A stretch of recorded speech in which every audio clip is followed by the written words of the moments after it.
So as I said, I gave this kind of short talk on Saturday afternoon during the retreat. And just to give you like context for where this is coming from, the retreat was about identity and our identity in Christ. And so in the morning, Sister Miliana gave a talk about our true identity. We are made in the image and likeness of God, and we are children of God. And really exploring what exactly that means. And she talked about how oftentimes we don't recognize this, we don't realize this in our hearts, and we end up living below our potential. And she used the image of a bonsai tree, which is very helpful in allowing us to see that compared to what we could become, we often, or compared to what we could be, we're often hitting below that because we don't have a full understanding. It's difficult to accept, I think, that we are truly beloved children of God, to accept our true identity. And then during the day, another CathSoc member, Philip, he did a small reflection on the true and the false self and how he experiences this in his own life. And then I gave this talk. So this is kind of like summing up everything that has come before in a sense. So I will kind of explain the true and the false self. And with that, the contemplative and calculative mind. Just to say this kind of concept of the true and the false self is a very old concept. It goes back thousands of years to the beginning of our religion, Christianity, but also the beginning of lots of religions. Most of the ancient religions talk about this, different words, different language, but the same thing. So this is pretty much universal, and there is a reading that I will share in a minute that shows that. But it kind of got lost, or it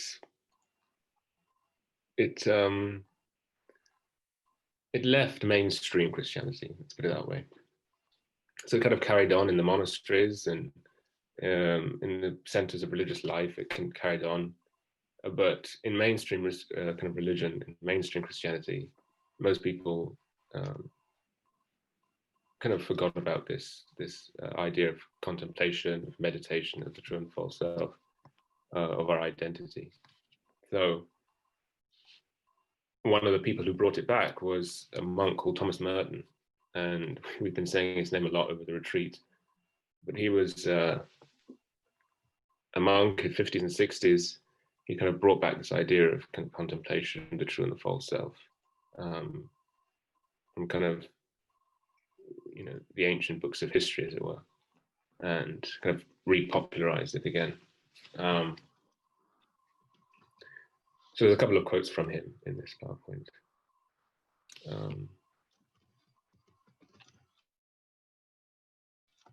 So the first idea is that there are kind of two elements within us. There is what we call the true self. That is the part of you that is and always has been and always will be completely grounded in the love and mercy of God. And that's always there. You don't need to force it. You don't need to learn how to love God. It's just always within you. It's a part of you that's always been there before you were born, and it will be there after you die. There's also part of you that is not completely grounded in the love and mercy of God. This is what we'd call the false self. And I'll explain why we give the term true and false as well. But these two selves, these two identities, and we call them two identities because they're so different. They're radically different. And so we call them the true self and the false self. You can think of them as two different identities.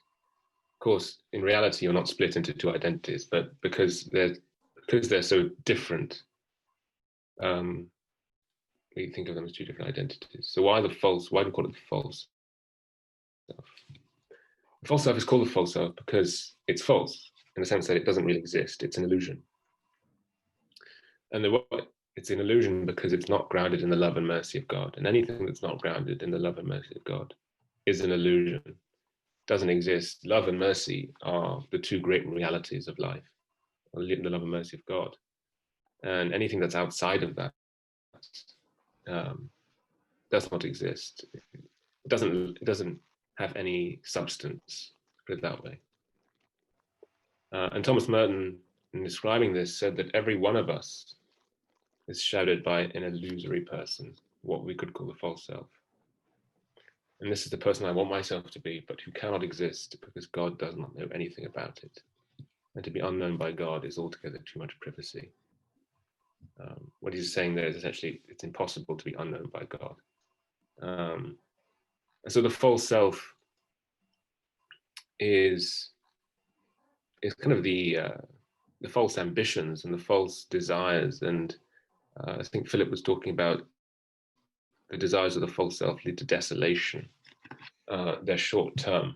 And that's really what the false self is connected with. It's the person you want yourself to be, but also the person who can't exist. The true self is called the true self because it's real. In fact, it's the only part of you that's real, because it's the part of you that's grounded in the love and mercy of God. It existed before you're born. It'll exist after you die, and it's the only part of you that exists right now. So it's your deepest self. It's your true identity. And we could call that child of God. We could call that different things, but that's who you really are in a sense. It's who God made you to be. When God blew his breath into the first human beings, it was blowing from him. It was his breath that essentially gave life to us as humans. And so it's that same breath within us that is still our deepest identity. It's still our deepest DNA. We all came forth from God, and that's the deepest thing about us. So the true self is forever wholly grounded in the infinite love and mercy of God. And so thinking about how the true self sees itself, and this is truth. It knows that if at the count of three God were to cease loving you into the present moment, at the count of three you'd vanish, because it knows that you are nothing, absolutely nothing, other than and apart from the infinite love of God that is the very reality of your life. And that's the ultimate truth about each one of us, is that we are absolutely nothing other than the infinite love of God. Oftentimes we don't know this, or we don't accept it. And so the calculative mind is the mind that emanates from the false self.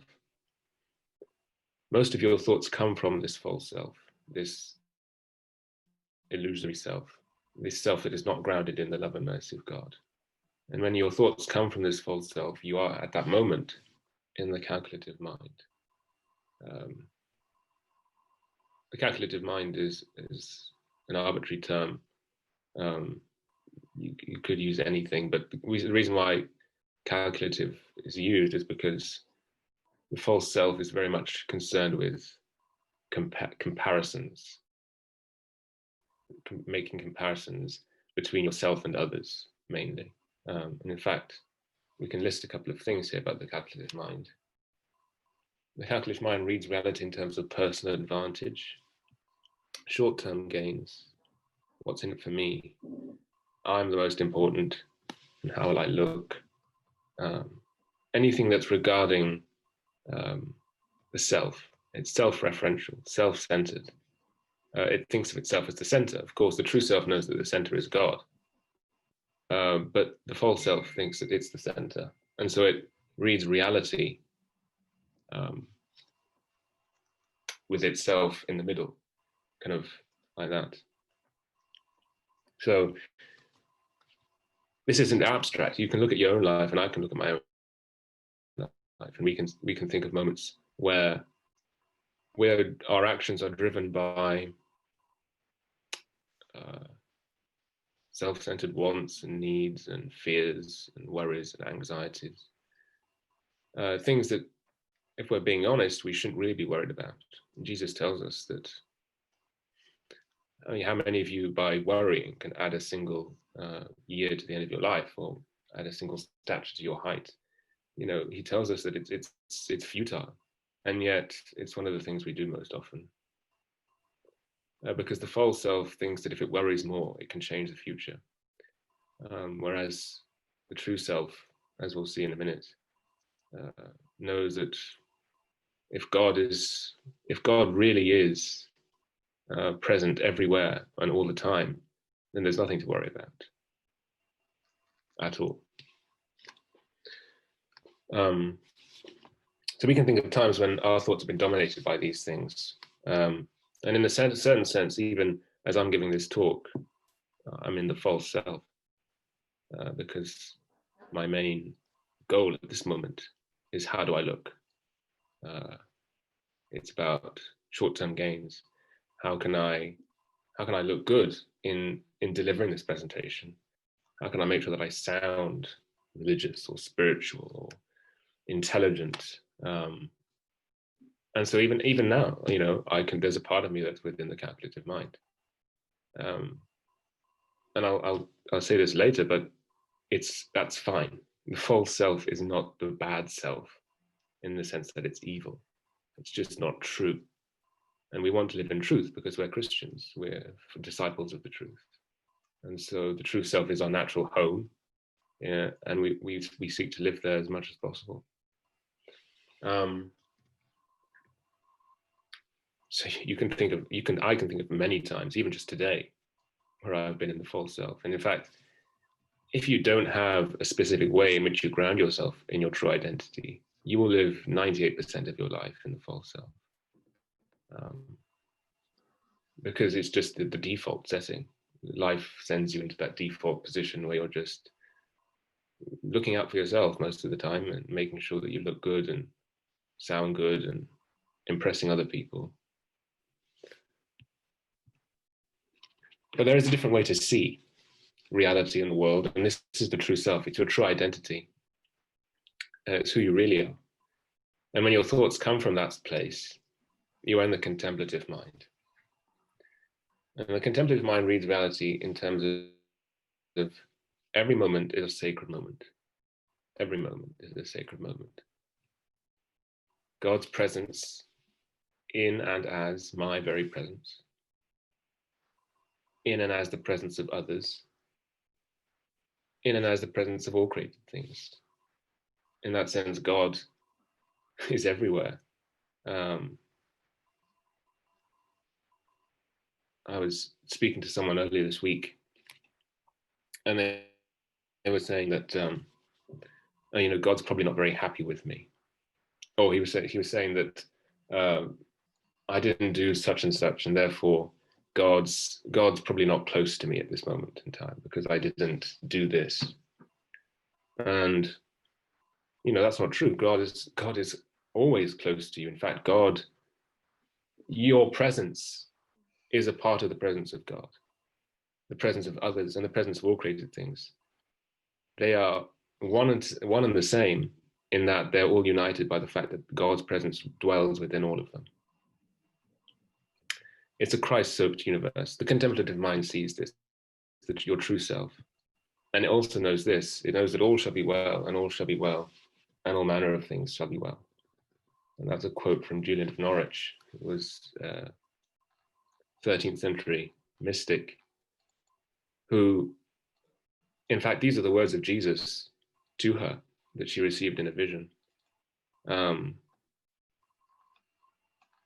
And so the true self sees that really, as I said, there's nothing to worry about in the future, because God, if God really is the Alpha and the Omega, the beginning and the end, then that means God is standing at the end of time. And if God is standing at the end of time, then the end of time must be a good place. And so we're moving forward into a hopeful future. And so in the generality of things, the future is always a good place, always a better place. But I guess the false self doesn't see that. Worried. This is a kind of diagram, I guess, to show the false self and the true self. And so you can picture the small circle there is you, and the big circle is God or heaven or spirituality or whatever it is your false self is trying to attain. We can call it the false self. And what the false self does is it dresses itself up, embellishes itself, looks for praise and looks to add to itself things that it thinks will make it worthy of attaining whatever else it's looking for. And I always think of a wine bottle. The value in the wine bottle is the wine itself, and yet the false self is concerned with the labels. If I can add more labels to this wine bottle, it'll make it more valuable. So things like degrees and how many friends I have, how intelligent I am, how many hours in a day I pray, or these are all things that we can add to the labels. The label of the bottle make it really nice, really impressive to others. But we forget that actually it's the wine inside that gives it value. It's our true self within us that gives us value, not what we coat ourselves in. Thomas Merton says we wind bandages around ourselves. But the true self is always trying to give itself an identity. In this case, I'm a blue circle, or you could be I'm a clever student, or I'm a man's man, or even I'm a girl's girl. I am, so many things that you could in terms of how many friends you have, or how well you did in an exam or something. It gives you a sense of identity. It gives you something to be proud of. But it's not rooted in the love and mercy of God. It's rooted in making yourself look good. And again, as I said in the beginning, this isn't bad. It's just it's not focused on the true self. So the false self is always concerned with how do I attain something. And in this sense, this big circle is God, but it could be anything. How could I attain money, wealth, status, friendship, love? How can I attain? The true self is very different, because the true self knows that it's grounded in the love and mercy of God. So that's why this circle is is connected. It's sitting on the boundary of the circle, because it knows that the most important thing here is connection. The true self thinks about requirements, whereas the false self is more concerned with relationship. Now, I've written underneath this self is a prayer. And under the false self, this self can say prayers. So the false self thinks that prayers are a requirement for God to like me. If I just say enough prayers, or if I pray enough, or if I go to mass enough times, then maybe God will like me. I'll get to heaven. But the true self is more concerned with being a prayer. That is, if you are in a relationship with God, with others, with yourself, that is the meaning of prayer. Prayer is relationship. We can say that prayer is experiencing relationship or a union with God. And if you're experiencing that relationship or union with God, then you're praying. If you're living out of a place that is relationship, then you become a prayer. Just moving from place to place is a prayer. And your true self is union with God. And in fact, you are union with God. That's what Jesus came to show us, divinity and humanity, and how to live that. The true self is more about being correct. How do I do things the right way? And of course, if you look at Christians today, you might think that the main first commandment was thou shalt be correct, because a lot of people always try to do it the right way, the correct way. Being correct is good, but the true self is about being connected. It focuses more on being connected. In that sense, I can make mistakes, but that's not the big thing. The big thing is, am I connected to others? Am I connected to God? And the main way you can stay connected to God is through prayer. And so that's why prayer is emphasized. And so if you could summarize the philosophy of the true self, I guess, in one statement, two statements. The true self knows that everything it's capable of attaining and everything it's capable of losing does not have the final say on who it is. Only the love of God has the authority to name who I am. And that applies for everything in life. Whatever it is you think you're capable of attaining, and everything you think you're capable of losing. That could be your health, that could be money, property. I was meditating about this on a retreat, and just so many things started coming to me, things that I'm afraid of losing, because I think that if I lose those things, I'll have less value. I'll be worth less. People will think of me less. And the truth is that actually only the love of God has the authority to name who I am. And that love of God never changes. It don't matter what I do. It's just always there. It's my true identity. And so when you see out of this contemplative mind, when you see the world from this perspective, it really is like a different I. It's like a different you that's living. And that's why the title of the retreat was no longer I who live, but Christ lives in me. Because the I who used to live, the false self, is completely different to this new self, to this true self. And this true self is like Christ. It's the way Christ saw the world as he was when he was alive on this earth, walking the earth. He lived in his true self with his identity. And in fact, even many times, he heard the voice of God telling him, "You are my beloved son. In you I am well pleased." So he had this revelation of who he is, who his true self was, and he kept that with him the whole time. When you live out of that place, it's like a different I. It's like Christ. So how does God do this? Because the emphasis is that God is revealing your true self to you. You can't find it for yourself. It's nothing you can do by effort. It's a gift of God. The grace of God reveals your true self to you in different ways.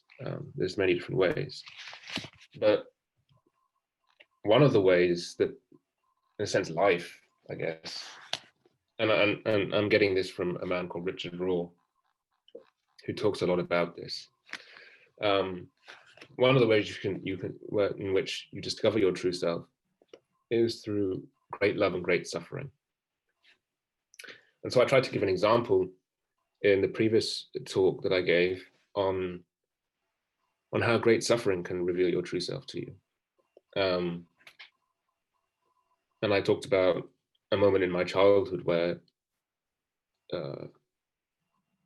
as a family, I guess, we went through a lot of very difficult times. But how in those moments, I let go of needing to pretend to God, and really searched for God in truth. I cried out in a way for knowing that I was broken in many ways and that I just needed his help. and I needed his love and his healing. And so in a sense, you could say I cried out like a child cries out to a father. And that's the relationship God wills for us to have with him, where there's no manipulating God or trying to get something from him in a kind of covert manner, really crying out to him in a raw and sincere way. But I think Richard Rohr describes it really well. He says that in the days, weeks, and years after a great grief, loss, or death of someone close to you, you often enter into a unitive mind, what we would call the contemplative mind. The magnitude of the tragedy puts everything else in perspective, and a simple smile from a checkout girl seems like a healing balm to your saddened soul. You have no time or interest in picking fights, even regarding the stuff that used to bother you. It seems to take a minimum of a year to get back to normal after the loss of anyone you were deeply bonded to. And many times, you never get back to normal. You're reconfigured forever. Often this is the first birth of compassion, patience, and even love, as the heart is softened and tenderized through sadness, depression, or grief. These are privileged portals into depth and truth. So love and suffering in that sense can lead you towards your true self, because at that moment, you let go of needing to pick fights, needing to show yourself as being better than other people, or you let go of the false self in a way, or parts of the false self. But the question is, how do you retain that identity over the long haul, over the long term? So love and suffering can show you this, but how can you maintain yourself in this? And so most ancient religions talk about having or developing a conscious non-dual mind, choiceful contemplation, spiritual practices or disciplines that can return us to unitive consciousness on an ongoing and daily basis. Whatever practice it is, it must become our daily bread. That is the consensus of spiritual masters through the ages. And the general words for these many forms of practice are prayer, meditation, contemplation, solitude, but it's always a form of inner silence. And it's what God would have done on the seventh day, rest, and where the Jewish Sabbath comes from. A time regularly set apart to do nothing. And always, for some reason, Winnie the Pooh, his quote comes back to me that sometimes doing nothing leads to the very best something. And I think it applies to this, that there's always a time for work and then there's a time for rest. And in that rest, we can take the time to discover the presence of God within us. It says every world religion at the mature levels discovers some form of practice to free us from our addictive mind, which we take as normal. No fast food religion or upward bound Christianity ever goes there, and thus provides little real nutrition to sustain people through the hard times, infatuations, trials, idolatries, darkness, and obsessions that always eventually show themselves. Some of us call today's form of climbing religion the prosperity gospel, which is quite common among those who still avoid great love and great suffering. And so what he's saying here is that in order to maintain ourselves in our true self, we need to have a daily practice or a regular practice of some sort, prayer, that can allow us to maintain that relationship or union with God, which is our very deepest selves, allows us to get into contact with that. And so that, in a nutshell, is the true and the false self, the calculative and the contemplative. So I don't know if there's any questions or. Yeah, that was great. I very much enjoyed that. Again, second time round, I feel like I got different things this time. So that was enjoyable. Yeah, I think this is, I don't know, I think that one of the reasons I wanted you to redo it today was because it has, I don't know, I think it's just a topic which isn't really spoken about very often. Sorry, let me try to. Yeah, something that's not really spoken about very often. There's a big topic in philosophy which is about identity. And it's one that confounds a lot of philosophers, right? Because there's not often, if you actually start thinking about identity, you get into all these different sort of tangents and pathways, and you're like, it starts to make less sense the more I think about it. And so, presenting something like this concept, the true and false self, is like finally almost an answer to this question of like, what is my identity? And I also like how you've emphasized, I guess, throughout the talk, you talked about, the full self not being bad. And I think that's something which often gets people tied up, because they think of, for example, as you said, you label yourself with certain things. So you might say, okay, I go to university, I study music or something. And so you identify as a musician. And then it's all about being the best musician. And then, if people try to, they challenge you, you're now comparing yourself, and you're following this false self. Whereas in the true self, it's not to say that the music is bad, because I think very few people would argue that music is bad. So then you're like, well, I don't get it. But this is what it's trying to say. Is it's trying to say it's not bad in and of itself. It's just bad when it's not aligned, right, or provided with this foundation of God, and like aligning your focus with that. So I think that's just, it's quite a large topic which I hadn't considered before, but it's kind of, I think, quite game changing. I think it's good that you bring up that, actually, because a lot of what is said in this kind of realm of things is that it's not what you do, but who it is that's doing it. In the sense that it doesn't matter what you do. You can do music, engineering, maths, geology. You could become a priest. You could become a businessman or businesswoman. It's not what you do, but it's who it is that's doing it in you. Is it the false self? That is it the you that's simply seeking material gains or reputational gains? Or is it the true self that's really looking to make a change in the world, or to bring presence to whatever it is that you're doing, to bring the presence of God into the workplace, into the classroom, into whatever your field is? And if that's what you're doing, then that's the true self in that. And that's what I think what Jesus means when he says, go out into the world and make disciples of all nations. That means going out into all different fields of work, all different fields of school, of education, everywhere, and bringing God's presence with us in those moments. So it doesn't matter what you're doing, but it's who it is that's doing it in you. That's the main thing. Yeah, and there's that sincerity also you talk about, and often you said, you get to it through suffering, which is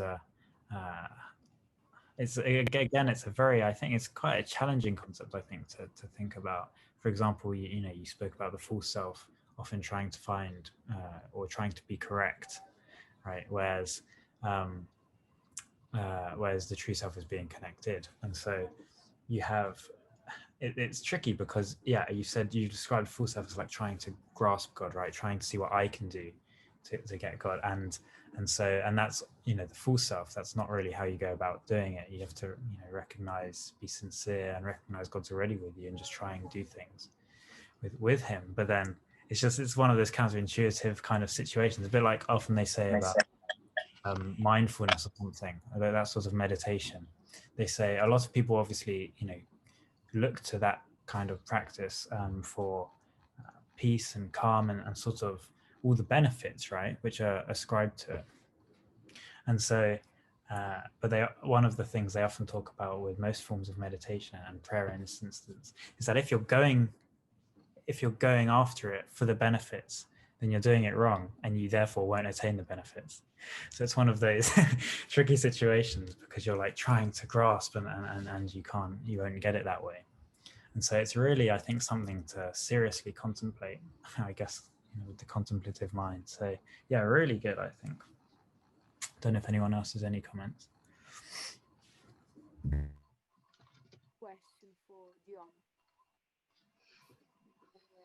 The comment is more a memory. When you were speaking about it's tricky because you want to do the right thing, but when you want to do the right thing, then is the wrong objective. So when you are practicing any spiritual thing just for what it gives you, then you get it wrong. But then I remember this parable of Jesus when he speaks about the wheat and the weed. And I think also spiritual life is about bearing with the ambiguity and being aware that this is a long life journey. And in different moments of our life, we have different challenges and we have different selves we need to be aware of and get rid of. But it's also the work of God in us. And often God says, don't be too worried, because otherwise you get the risk of not living and just willing to do the right thing, which is defeats everything.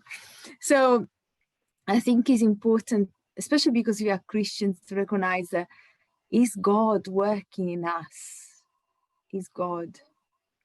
And the main challenge is to learn how to be open to God and to be aware of the image we have of God. Like the parable of the talents we read on Sunday. If we are afraid, we're not going to get it, because we tend to hide our true self. And the other thing I want to, so I can say, I think yes, it's a long life challenge. But the question I had for you, Dion, is what do you mean when you speak about prayer? Because you said, the secret is connection. And to be connected, we need to pray. What do you mean when you say we need to pray?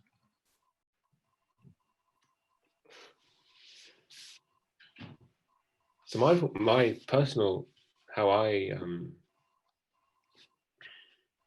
pray, I guess, is different ways. Obviously, I go to Mass. Mass in itself is a prayer, and you can experience God's presence there in many ways. I pray normally, but kind of speaking to God, talking to God. And then in moments, I'll do other kinds of prayer that are more, I would say, kind of experimental in that sense, where I think what you were showing us with Lectio Divina the other day is actually a form of prayer, just leading us into presence. Be aware of your surroundings, be aware of your breathing, be aware of the clothes on your skin and the air around you. Because what you're really doing is you're being aware of God, all those things. And that is prayer, because you're feeling the connection between you and that thing. And so I try to do this on good days. It lasts with me, that idea of connection. But most of the time, it's difficult. And I understand what you're saying about ambiguity, because it's not something you can achieve, and it's not a magic trick. Oh, I feel the presence of God. It's a lifelong journey, as you were saying, and so I always try to remind myself of that, because sometimes I get carried away and I think, gosh, why can't I just, if God is here, why can't I just, have that connection? But oftentimes your mind is just in too many different places at the same time, and it's just, and then you have to accept that, because that's who you are at that moment. If we're talking about the contemplative mind being in the now, well, then in the now, I'm confused, I'm distracted, and so just accepting that in that moment, and knowing that actually God is with you, even if you can't feel Him, even if you can't in that moment pray and be in relationship or union, that God is still with you. As I said, it's your deepest self, your connection with God. So you're not looking for it. Just there are moments where you can uncover it. So prayer is anything that allows you to discover relationship with God. Simple as that. It could be like Ben going for walks.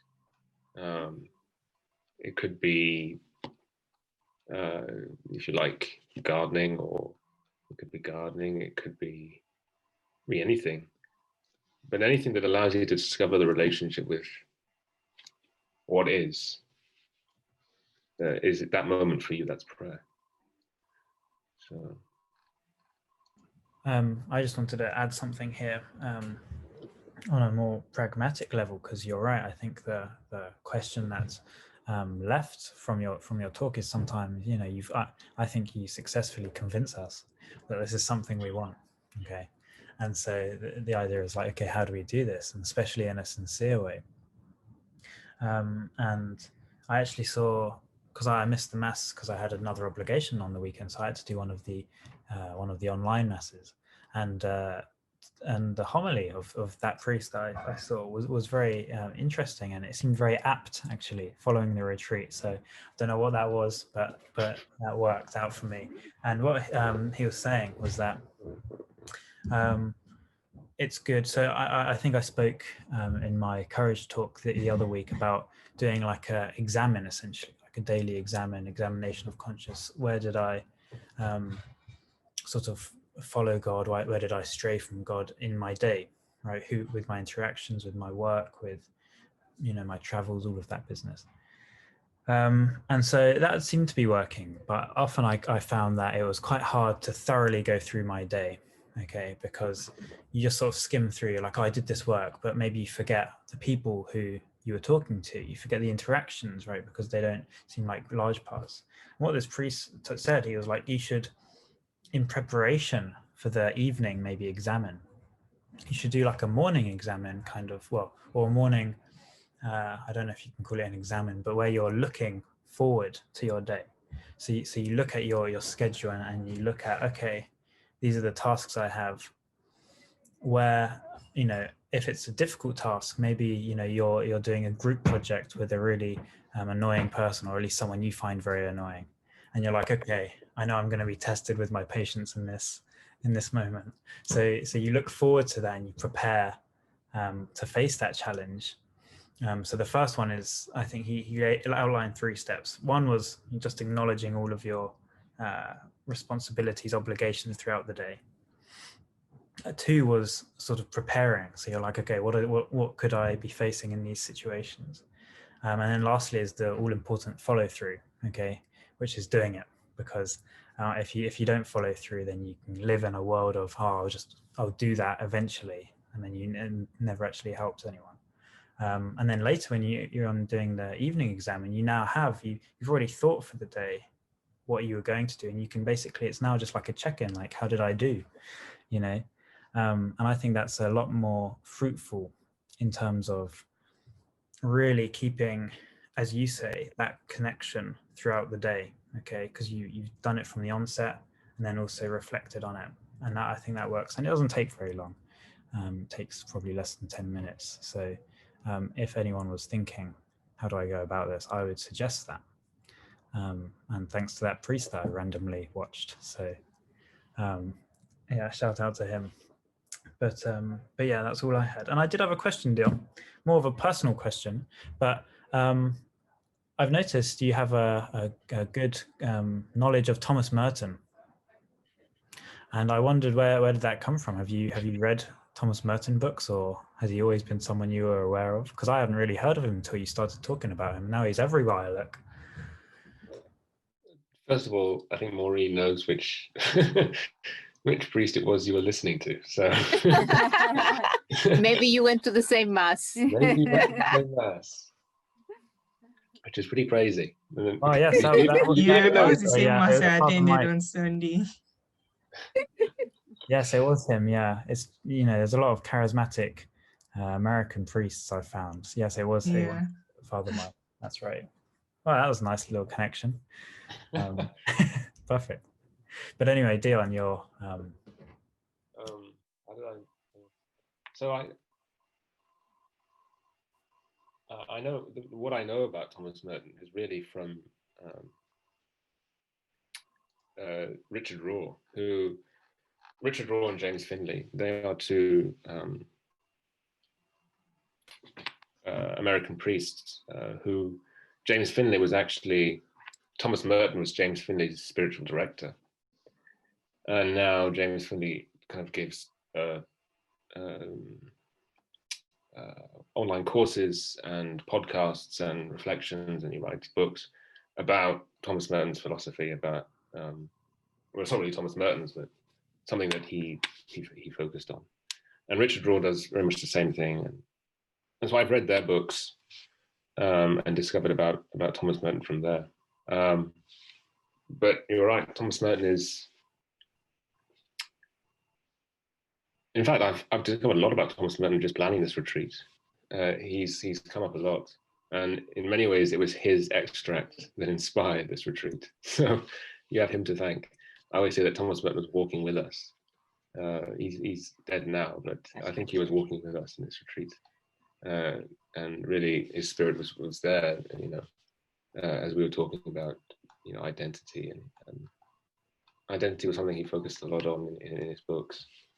So yeah, if you do like this, I guess this focus on your deepest self and going into the depth of things, then I definitely encourage you to read either some of his books you can pick up, or you can listen to, or yeah, just pick up any of his books. Even just go online and look at some of his extracts and some of his quotes, and they're very inspiring. And I know Jacob loves Thomas Merton. Jacob can tell you all about the dance of the Lord. I do like Thomas Merton. He has a really great way of bringing the contemplative life into your own life. Yeah, I think he resembles some of the great mystics and contemplative saints that are more known in the church from like way earlier than his time. But he kind of but all those famous saints like Teresa of Avila or Bernard of Clairvaux, they kind of, he was living out a life similar to theirs in Kentucky, United States, which is very rare just to say a state's name and someone praying at this depth. So I think that's why most people don't know about him, because he did live in the United States, and most of the ones we know live kind of near us in England, I guess you could say. So I think that's a big point as well. Does anyone have? Go ahead. I was wondering if you're, you know, Jacob or Dion or anyone else really, if they had a recommendation for a sort of a good book. So, I mean, I know you gave some, Dion, about Thomas Merton, or one that Thomas Merton's written. If you've read any, you know, if you have a recommendation. Dion, you want to go first or no? I only have one book in mind. I've never read it. I've seen other people read it. I don't know if it's similar to a book that Teresa of Avila wrote. Teresa of Avila wrote a book called Interior Castle, and it's about seven levels of the interior life in like different rooms of that castle. And I imagine Thomas Merton wrote a book called 7-Story Mountain. And I imagine the stories of that mountain are similar to these rooms in the interior castle. But I've never read it. It just talks about the depth of this contemplative life and union with God, that no one ever talks about. It is very theological and very philosophical. I will say that, intellectually, but it could also take you to a depth of prayer that you've never experienced. Yeah, and I think I've heard of that one. It's I think it's also slightly autobiographical in some ways. I think it's also to do with his conversion. So that would be, So clearly I've heard it as well. So clearly that's the one to read maybe. It's a big book, so that's why I haven't read it. Oh. There's Okay. another one that I read some parts of it that actually I think it's very Seeds of Contemplation. That there is some, his contemplations, different moments of his contemplations, and actually, well, I just recently read also some bits because of the retreat, and this the part where he speaks about the true self and false self in this book, and has beautiful he has beautiful contemplations on this topic, on this book, The Seeds of Contemplation.